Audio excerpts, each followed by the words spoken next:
महाराणा प्रताप और बादशाह अकबर की लड़ाई भारतीय इतिहास की महानतम शौर्य गाथाओं में से एक है। एक तरफ जहां अकबर चाहता था कि मेवाड़ मुगलिया सल्तनत के आगे झुक जाए, तो दूसरी तरफ महाराणा प्रताप जो घास की रोटियां खाकर भी जी लेंगे, लेकिन कभी इस जालिम को जिल्ले इलाही नहीं कहेंगे। वह दौर था जब पानीपत का युद्ध जीतकर अकबर लगभग पूरे भारतवर्ष का बादशाह बन चुका था। पंजाब से बंगाल और कश्मीर से विंध्य तक उसका साम्राज्य फैला हुआ था। उसकी चमकती हुई तलवारों के आगे पूरा भारत नतमस्तक हो चुका था। अनगिनत राजे रजवाड़े उसके कदमों में गिर चुके थे, लेकिन मेवाड़ पर विजय का स्वप्न अब भी अधूरा था। अकबर ने कई बार प्रयास किया, साम दाम दंड भेद सब कुछ आजमा लिया, लेकिन महाराणा प्रताप के आगे सब कुछ व्यर्थ हो गया। आज का यह वीडियो एक ऐसे महान योद्धा का है जिसने हाथी समान दिखने वाले और अपनी शक्ति पर घमंड करने वाले बहलोल खान को एक ही वार से घोड़े सहित 2 हिस्सों में काट दिया। जो राणा में सबसे महान कहलाया, उस महाराणा प्रताप की जीवनी आपके सामने प्रस्तुत करता हूँ। तो बात उस दौर की है जब दिल्ली की गद्दी पर मुगलिया सल्तनत का परचम लहरा रहा था। अकबर की सेना देश के कोने कोने में विजय प्राप्त कर रही थी। अब उसकी निगाहें राजपूताना की ओर थीं और उसके मन में एक ही सपना था कि पूरे हिंदुस्तान को अपनी मुट्ठी में करना। लगभग सभी राजपूत राजा या तो युद्ध में हारकर या उनसे रिश्ते बनाकर अकबर के सामने झुक चुके थे, लेकिन एक राज्य ऐसा था जो अकबर की ताकत के सामने कभी नहीं झुका, और वह था मेवाड़। अकबर ने हर चाल चली, हर तरह का दबाव डाला। उसे यकीन था कि मेवाड़ भी बाकी राजाओं की तरह उसके सामने घुटने टेक देगा, परंतु मेवाड़ के राजा राणा उदय सिंह ने साफ कह दिया, मेवाड़ का राजा कोई इंसान नहीं, हमारा राजा भगवान एकलिंग जी है, हम किसी के आगे नहीं झुकेंगे। इस वीर भूमि ने हमेशा अपने सम्मान और स्वाभिमान की रक्षा के लिए लड़ना सिखाया है। हम सर कटा सकते हैं, लेकिन सर झुका नहीं सकते। जब राणा उदय सिंह इतने प्रबल थे, तो महाराणा प्रताप की तो बात ही कुछ अलग थी। वह समय आ गया था जब इसी महान भूमि से एक नए सूर्य का उदय होने वाला था। कहते हैं जब समय कठिन होता है, तब धरती खुद अपने रक्षकों को जन्म देती है। 9 मई 1540 को कुंभलगढ़ के किले में महारानी जयवंताबाई ने एक बालक को जन्म दिया। यह बालक साधारण नहीं था। उसकी बड़ी बड़ी आंखों में अद्वितीय तेज था। उसकी मुट्ठियां ऐसे बंद थीं जैसे वह तलवार थामने को तैयार हो। जब दासियों ने राणा उदय सिंह से जाकर कहा, हुकुम, शेरनी ने शेर को जन्म दिया है, तभी राणा उदय सिंह ने गर्व से अपने सरदारों को बुलाकर कहा, यह बालक अपने प्रताप से मेवाड़ की धरती को रोशन करेगा, इसलिए इसका नाम प्रताप होगा। कुंवर प्रताप का जन्म हो गया था। उनकी माँ रानी जयवंताबाई ने उन्हें बचपन से ही एक योद्धा बनने की शिक्षा देना शुरू कर दिया। वह केवल एक माँ नहीं थी, बल्कि भगवान श्री कृष्ण की अनन्य भक्त भी थी। वह महाभारत के युद्ध कौशल और भगवान कृष्ण की कहानियां प्रताप को सुनाया करती। उन्होंने बचपन से ही प्रताप के खून में धर्म, शौर्य और स्वाभिमान का पाठ भर दिया। रानी जयवंताबाई गर्व से कहती, एक सच्चा योद्धा सिर्फ तलवार की धार से नहीं पहचाना जाता, बल्कि अपने धर्म, अपने वतन और अपने लोगों के प्रति अडिग निष्ठा से पहचाना जाता है। उनके ये शब्द कुंवर प्रताप के मन में उतर गए। वह कहती, तुम्हारे दादा राणा सांगा का खून इस धरती में बसा हुआ है। उनके शौर्य की कहानियां आज भी दुश्मनों के दिलों में खौफ पैदा करती हैं, और तुम्हारे परदादा बप्पा रावल, जिन्होंने विदेशी आक्रांताओं को इस भूमि से खदेड़ा, उनकी वीरता इस धरती की रग रग में बसी हुई है। यही खून तुम्हारी रगों में दौड़ रहा है। प्रताप, तुम केवल एक योद्धा नहीं हो, बल्कि मेवाड़ के स्वाभिमान की जलती मशाल हो, जिसे कोई आंधी बुझा नहीं सकती। कुंवर प्रताप ने अपनी माँ के इन वचनों को आत्मसात कर लिया। उनका हर कदम अब मेवाड़ की रक्षा और स्वाभिमान के लिए समर्पित था। जैसे जैसे वह बड़े होते गए, उन्होंने इन कहानियों और शिक्षा से प्रेरणा लेते गए। जब कुंवर प्रताप बड़े हुए, तो उन्हें गुरुकुल भेजा गया, जहाँ उन्होंने शास्त्रों का अध्ययन किया। लेकिन प्रताप का मन केवल शास्त्रों तक सीमित नहीं था। वे दोपहर होते ही जंगलों की ओर निकल जाते, जहाँ भील समुदाय के साथ रहते और उनसे गुरिल्ला युद्ध की बारीकियां सीखते। भीड़ों से उनका रिश्ता इतना गहरा हो गया कि भील समुदाय के लोग उन्हें प्यार से कीका कहने लगे। भीड़ योद्धाओं से सीखी गई यह युद्ध कला प्रताप के भविष्य के संघर्षों में उनका सबसे बड़ा हथियार बनने वाली थी। अब कुंवर प्रताप की रुचि सिर्फ युद्ध कौशल तक सीमित नहीं थी। उनका दिल लोहारों की बस्तियों की ओर खींचा चला जाता था, जहाँ वह हथियार बनाने की कला में भी माहिर हो गए थे। लोहारों ने उनकी प्रतिभा और जिज्ञासा को देखकर उन्हें राजा मार कहना शुरू कर दिया था। वे जानते थे कि यह बालक सिर्फ एक राजा नहीं, बल्कि भविष्य का वह शेर है जो दुश्मनों के दिलों में खौफ बनकर जिंदा रहेगा। प्रताप ने छोटी उम्र में ही अपने साहस और वीरता की ऐसी मिसाल पेश की थी जो किसी के लिए भी चौंकाने वाली थी। उन्होंने अफगानों की बस्तियों पर अपने पहले हमले करके यह साबित कर दिया कि उनका जन्म महलों में आरामदायक जीवन जीने के लिए नहीं, बल्कि तलवार उठाने और रणभूमि में आग लगाने के लिए हुआ है। जब भी मुगलों की सेनाएं मेवाड़ की सरहद से गुजरती, तो उनके दिलों में अजीब सा खौफ पैदा हो जाता था। अचानक कहीं से एक पत्थर या गुलेल का वार उन पर आ गिरता। यह प्रताप का संदेश था कि यह मेवाड़ की भूमि है, यहाँ केवल स्वाभिमान राज करता है। मुगलों के घुड़सवार सैनिकों के लिए यह संकेत होता था कि प्रताप कहीं न कहीं अपनी निगरानी रख रहे हैं। लोगों के बीच प्रताप अब केवल एक कुंवर नहीं थे, वह एक चलती फिरती वीर गाथा बन चुके थे। हर तरफ उनकी वीरता और साहस के किस्से गूंजते थे। लोग कहते यह प्रताप न केवल मेवाड़ बल्कि पूरे भारत के अभिमान का ध्वज लेकर उठेगा। लेकिन जैसा कि इतिहास में होता आया है, समय ने एक और करवट ली। राणा उदय सिंह का स्वास्थ्य धीरे धीरे कमजोर होने लगा। उनके कई पुत्र और रानियां थीं, लेकिन उनमें से धीरबाईसा उनकी सबसे प्रिय थीं। धीरबाईसा ने राणा उदय सिंह को यह विश्वास दिला दिया कि उनका छोटा पुत्र जगमाल ही मेवाड़ का भविष्य होना चाहिए। यह निर्णय किसी आग से कम नहीं था। राणा उदय सिंह ने कुंवर प्रताप की वीरता, त्याग और मेवाड़ के प्रति उनके समर्पण को जानते हुए भी जगमाल को अगला राणा घोषित कर दिया। यह फैसला मेवाड़ के सामंतों और जनता के दिलों में एक धधकती चिंगारी बन गया। मेवाड़ की परंपरा थी कि सबसे बड़ा पुत्र ही सिंहासन पर बैठता है और कुंवर प्रताप ही वह पुत्र थे। लेकिन कुंवर प्रताप ने अपने पिता का मान रखते हुए इस फैसले को बिना विद्रोह किए शांति से स्वीकार कर लिया। यह उनकी विशाल हृदयता और विनम्रता का प्रतीक था। लेकिन यह फैसला मेवाड़ के सामंतों और जनता को स्वीकार्य नहीं था। वे जानते थे कि सच्चा राणा केवल कुंवर प्रताप ही हो सकते हैं और वही मेवाड़ का नेतृत्व करने के योग्य है। समय तेजी से बीतने लगा और फरवरी 1572 में जब राणा उदय सिंह का निधन हुआ, तब मेवाड़ शोक के अंधकार में डूबा हुआ था। मेवाड़ के भविष्य को लेकर जो अनिश्चितता की भावना थी, वह अब पूरी तरह से स्पष्ट होने वाली थी। इस अराजक स्थिति का फायदा उठाते हुए जगमाल, जिसे राणा उदय सिंह ने अपना उत्तराधिकारी घोषित किया था, राज्याभिषेक के लिए तैयारियों में जुट गया। महल के भीतर अपने सत्ता के स्वप्न को साकार करने के लोभ से अंधा होकर उसने बिना किसी संकोच के राज्याभिषेक का नाटक रचाया, जैसे कि मेवाड़ की जनता और सामंतों की इच्छाओं का कोई महत्व ही न हो। लेकिन जगमाल की यह चाल सिर्फ एक क्षणभंगुर सपना साबित हुई। मेवाड़ की मिट्टी के असली रक्षक और वीर सामंत, जो हमेशा से प्रताप को सच्चा राजा मानते थे, इस अपमान को बर्दाश्त करने वाले नहीं थे। और इसी क्षण रावत कृष्णदास चूंडावत, जो प्रताप के सबसे विश्वास पात्र सरदारों में से एक थे, वो गुप्ता की पहाड़ियों पर एक गर्जना के साथ खड़े हुए। और फिर रावत कृष्णदास ने प्रताप की कमर में तलवार बांधते हुए कहा, यह तलवार सिर्फ एक हथियार नहीं है राणा प्रताप, ये मेवाड़ के स्वाभिमान का प्रतीक है, उसकी स्वतंत्रता और हर उस वीर की ललकार है जिसने कभी पराधीनता को स्वीकार नहीं किया। आज से तुम वह जलती मशाल हो जो इस धरती के दुश्मनों को राख में बदल देगी। इस महान पल के साथ राणा प्रताप का राज्याभिषेक हुआ। यह एक ऐसा ऐतिहासिक क्षण था जब मेवाड़ के असली राजा का उदय हुआ। साल 1573 की शुरुआत में मेवाड़ की भूमि पर एक नई सुबह का आगाज हो रहा था। राणा प्रताप ने अपने वीर साथियों और सरदारों के साथ कुंभलगढ़ की ओर कूच किया। यह वह किला था जो अब मेवाड़ की स्वतंत्रता का प्रतीक बनने वाला था। जगमाल, जिसने महल में अपने राज्याभिषेक का स्वांग रचा था, वह महाराणा को आने की खबर सुनते ही अपनी असफलता को भांपते हुए बिना किसी संघर्ष के अकबर की शरण में जाने का निर्णय ले चुका था। लेकिन मेवाड़ की पवित्र भूमि पर कोई कायर नहीं टिक सकता था। इस भूमि को एक ऐसे योद्धा की आवश्यकता थी जो इसके स्वाभिमान की रक्षा कर सके, और वह योद्धा महाराणा प्रताप थे। इसके बाद कुंभलगढ़ में प्रताप का विधिवत राज तिलक हुआ। राणा प्रताप ने अपने सरदारों और मेवाड़ की जनता के सामने एक महान शपथ ली, जो आज भी भारत के हर वीर हृदय में गूंजती है। जब तक मेवाड़ की धरा पर केसरिया ध्वज नहीं लहराएगा, तब तक मैं महलों में नहीं रहूंगा, न आरामदायक बिस्तर पर सोऊंगा, न सोने चांदी के थालों में भोजन करूंगा। यह शपथ सिर्फ एक राजा की नहीं थी, यह मेवाड़ की स्वतंत्रता की कसम थी, जिसे हर सैनिक और हर नागरिक ने अपनी आत्मा में गहरे बसा लिया। यह संकल्प न केवल प्रताप के सरदारों को प्रेरित करने वाला था, बल्कि पूरे मेवाड़ में एक नई ऊर्जा का संचार कर रहा था। हर गांव, हर कबीले में स्वतंत्रता के लिए लड़ने का संकल्प जाग उठा था। इस महान शपथ के बाद राणा प्रताप ने अपनी सेना को संगठित करना शुरू किया। उन्होंने मेवाड़ के भीलों को अपनी सेना में शामिल किया, जो गुरिल्ला युद्ध में निपुण थे। ये भीड़ जंगलों के असली रक्षक थे। उनकी लड़ाई की शैली इतनी कुशल थी कि दुश्मन को भारी हानि पहुंचाकर वे तुरंत जंगल में गायब हो जाते थे। राणा प्रताप ने भीलों के साथ गुरिल्ला युद्ध की रणनीति को अपनाया, क्योंकि वह जानते थे कि मुगल सेना बड़ी और संगठित होने के बावजूद इन पहाड़ी इलाकों और जंगलों में भीलों की युद्ध कला का कोई मुकाबला नहीं कर सकता। भील तेज चाल, छिपकर हमला करने की कला और जंगल की भौगोलिक जानकारी में निपुण थे। उन्होंने मुगलों की बड़ी बड़ी सेनाओं को भारी नुकसान पहुंचाया था। महाराणा प्रताप ने अपने इन भील योद्धाओं को मेवाड़ की स्वतंत्रता की लड़ाई का अभिन्न हिस्सा बनाया। भीलों ने भी अपने राजा के आह्वान पर पूरी निष्ठा से साथ दिया और महाराणा की सेना को एक नई ताकत दी।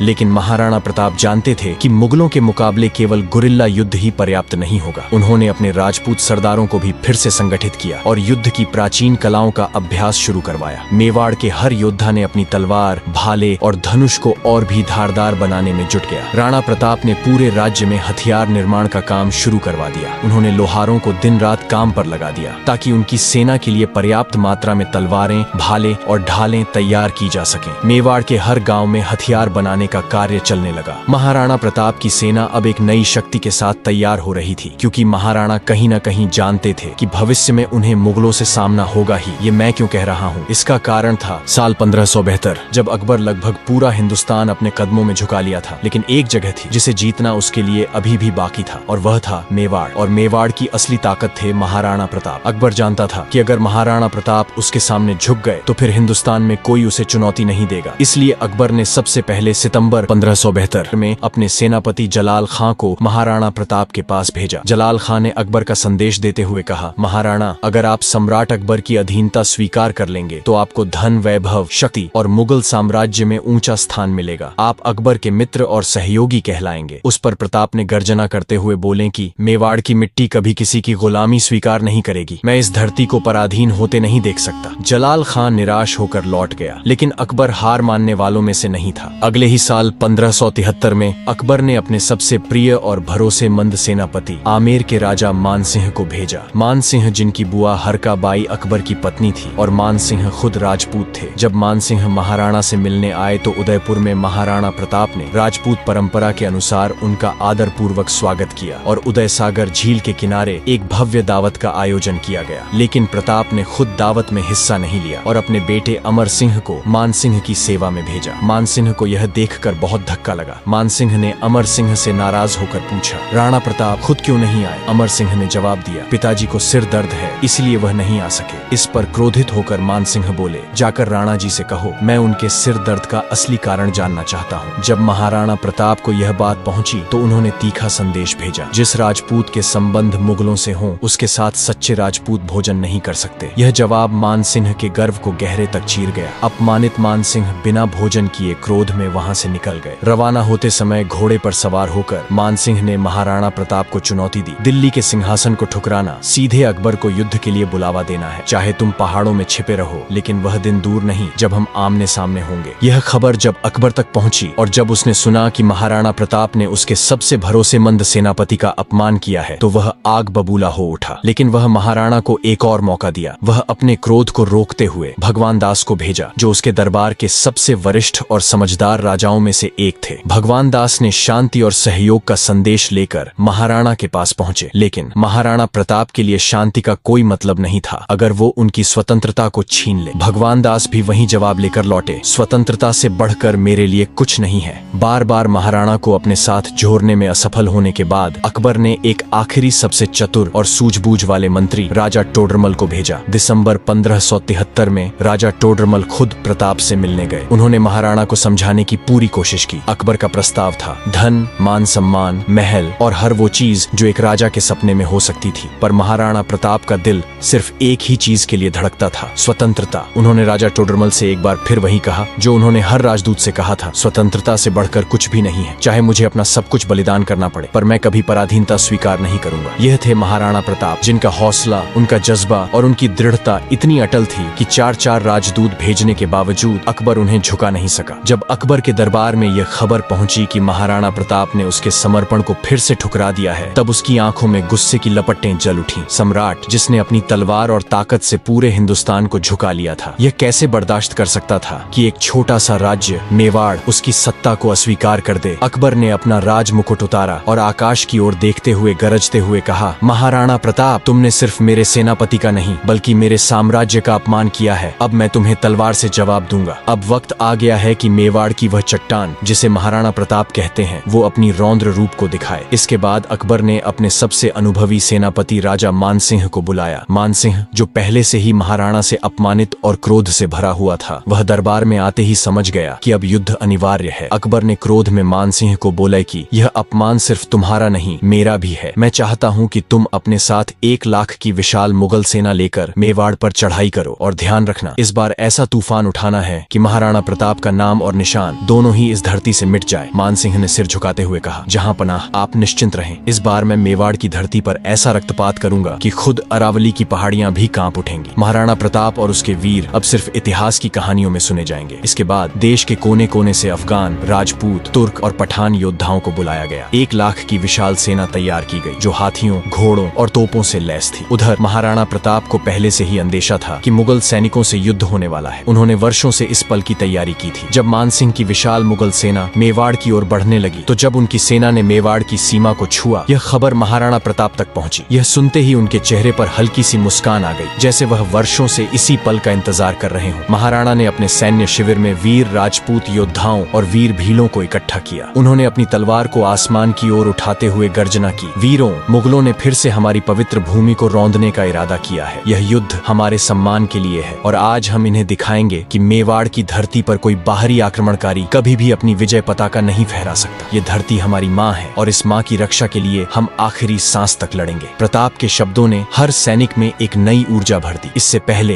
एक दिन जब राजा मान सिंह अपनी 1 लाख मुगल सेना के साथ मांडलगढ़ के पास डेरा जमाए बैठा था, वह सोच रहा था कि महाराणा प्रताप इतनी बड़ी सेना देखकर जल्द ही घुटने टेक देंगे। मान सिंह ने इसके लिए 2 महीने का लंबा इंतजार किया, लेकिन महाराणा ने उसकी उम्मीदों पर पानी फेर दिया। जब मान सिंह को एहसास हुआ कि प्रताप इतने आसानी से नहीं झुकेंगे, तो उसने गोगुंदा की ओर कूच करने का फैसला किया। इसी बीच महाराणा प्रताप को खबर मिली कि मान सिंह खमनौर गांव के पास के जंगल में शिकार करने आया है, जबकि उसकी सेना गोगुंदा के पास है। प्रताप के सेनापतियों ने तत्काल सुझाव दिया, महाराज, अगर हम जंगल में ही मान सिंह को घेर कर मार गिराएं तो मुगलों की रीढ़ टूट जाएगी। लेकिन महाराणा ने गरजते हुए कहा, धोखे से शत्रु पर वार करना मेवाड़ की परंपरा नहीं है। हम मुगलों का सामना मैदान में करेंगे। प्रताप के इस साहसी फैसले ने उनकी सेना के हर योद्धा में जोश भर दिया। आखिर वो दिन आ गया जिसका इंतजार मेवाड़ के हर वीर ने वर्षों से किया था। 18 जून 1576 की सुबह अरावली की पहाड़ियों के बीच उगते सूरज की लालिमा के साथ हल्दी घाटी रणभूमि में एक ऐसा दृश्य उभर रहा था जो इतिहास को हमेशा के लिए अमर कर देगा। महाराणा प्रताप ने युद्ध के लिए हल्दी घाटी का चयन क्यों किया, यह जानना जरूरी था। कैसे उन्होंने मान सिंह के 1 लाख सैनिकों को दम तोड़कर रख दिया। इस युद्ध में कैसे महाराणा ने अपने वर्षों से बिछड़े सौतेले भाई शक्ति सिंह को माफ किया और कैसे उनके अद्भुत घोड़े चेतक ने अपनी जान महाराणा के लिए न्यौछावर कर दी, हम अगले पार्ट में जानेंगे। तब तक आप अपना ख्याल रखें। मुझे उम्मीद है कि महाराणा के बचपन की कहानी सुनकर आप लोगों के मन में जोश जागृत होगा। अगर आप इस वीडियो से कुछ सीखे हैं तो इसे लाइक जरूर करें, इससे हमें और वीडियो बनाने में प्रेरणा मिलती है। वीडियो देखने के लिए बहुत बहुत धन्यवाद।